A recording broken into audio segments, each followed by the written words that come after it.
Paano kapag nakablock ng lalaki niya? Paano ma-recover yung convo niya? And may isa pa dito. Paano makita yung chat nila na delete at nakablock na sa account niya? So tara, let's answer that right away. So hello po mga lord, welcome back again sa ating channel. So for today is tuturuan ko kung paano nga ba mabasa yung mga pag-uusap nila kahit naka-block na. Okay, ma-recover pa rin yung convo nila kahit naka-block na yung kausap niya na iba. So di naman siya mahirap gawin, stay tuned lang syempre and watch the full video kung gusto mo talaga malaman kung paano yun. And sa bandang huli, pero di po akong proof, okay, may proof din naman to para naman maniwala kayo na totoo yung mga tinuturo ko dito. Okay, so pero bago pa lang kayo sa akin channel, mag-subscribe ka na ito. And kapag nakapag-subscribe ka, well, thank you so much. Malaking tulong na sa akin yan.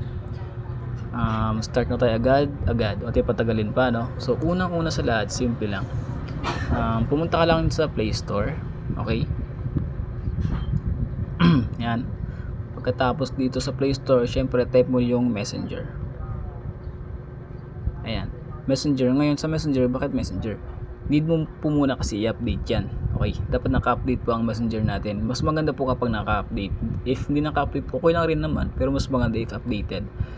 Okay, so yun, mas maganda pagka ganun. So next, ganito. By the way, sa phone ng partner mo ito gagawin na, hindi sa phone mo. Okay, kung narirami yung phone ng partner, update mo yung Messenger niya sa phone niya.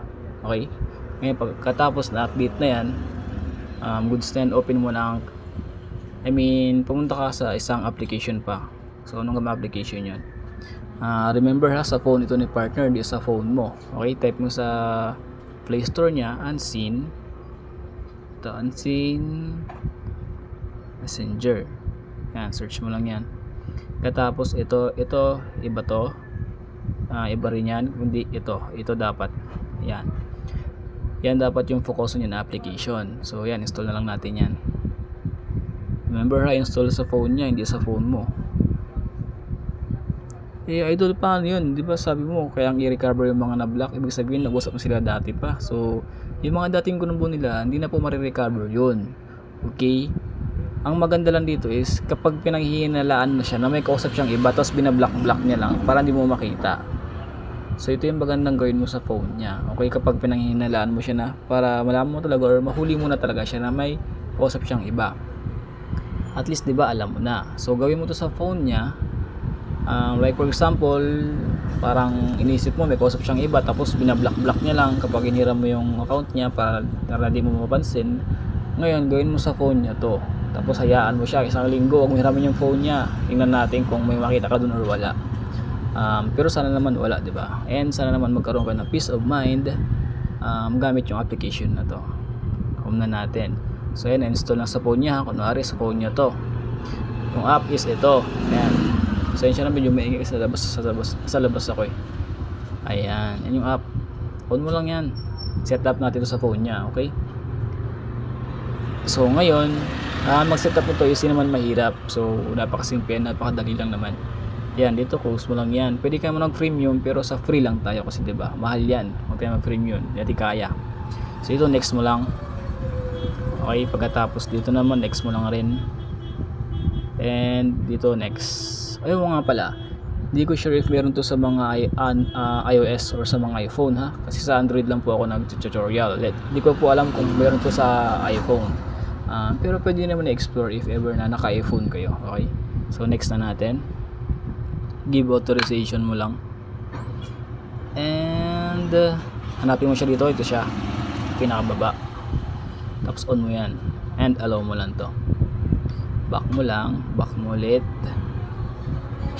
And then wait for a while. May ads na lalabas.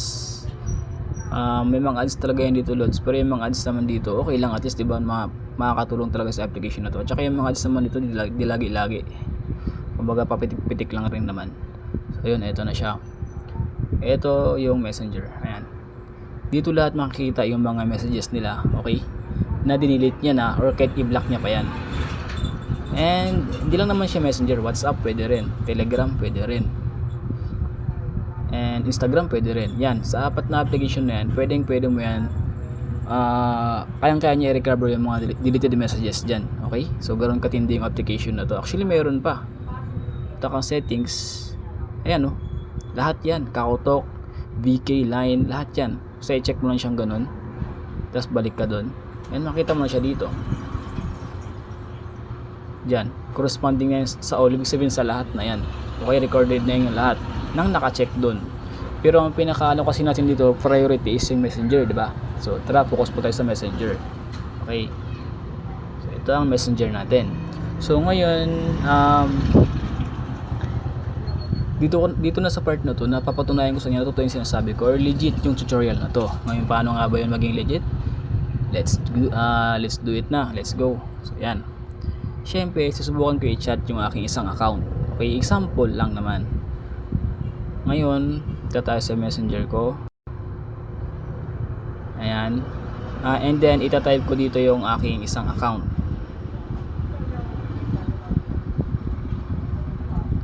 which is ito. So ngayon, subukan ko mag-chat dito. Okay, chat ko siya. Ayan, hello tayo dyan, or kunwari ito, sweet message to. Ayan, ay lumabas na, ito na siya, ito na. And ngayon, punta ko sa unseen, and wait, yun, may ads na naman. Syempre ito siya, ayan na yung mga chat ko sa kanya, diba? Ngayon, try kong i-unsend dyan, try kong i-delete yan. Okay, yung convo ko na yan sa kanya. Let's see if nandyan pa rin. Kunwari, unsend ko na to, diba? Send, saan yung unsend dito? Delete, tapos delete for everyone, and unsend na. Unsend ko na lang lahat para, diba, mapatunayan ko talaga sa inyo na kayang ma-recover ng deleted messages to. Okay, so ayan, wala na ha, remove na lahat. And dito naman, remove na rin lahat. Ngayon, balik tayo sa unseen if nandun pa rin. So dito, syempre, restart natin, diba? Ayan, and then punta ka sa unseen. Observe natin kung nandun pa yung message or if di na-delete. And ayun, nandun pa rin, diba? So ibig sabihin, nakaka-save talaga siya ng mga messages. Kahit i-delete mo pa yan, i-unsend mo pa yan, walang problema yan. So ngayon, how about doon naman sabi na block niya na? Ayun ang malaking tanong dito ngayon, paano pag i-block niya na ganun? So for example, diba, chinachat ko to, tapos ngayon gusto ko siya i-block. Babalik lang yan ako dito sa, wait, Messenger ko. Ito siya, diba? Ngayon, i-block ko lang yan siya. Block. Ay wait, para mas maganda dyan is i-chat ko muna ulit. Okay, chat ko muna na kung ano ulit. Baliktad naman, ayan. Sige, lahat ng gusto mo sabihin, sinasabi niya ganun, sige lang, walang problema yan.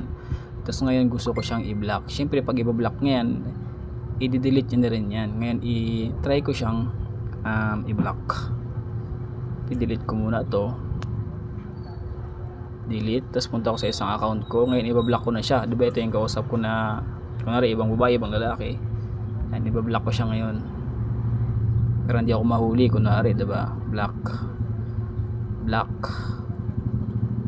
Blocking na, o ayan, wait, yun, na-block na, successfully block. Then let's see if na-block ko yan. Block na nga talaga. Tapos siyempre pag na-block niya, i-delete niya yan. Yun. Kapag na-delete na, home natin. Ngayon, let's check if nandun pa rin pinag-uusapan nila.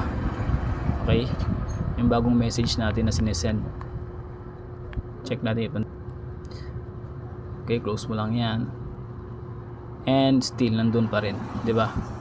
So ganun kalupit and ganun katindi yan. Automatic save yan kahit i-block niya pa.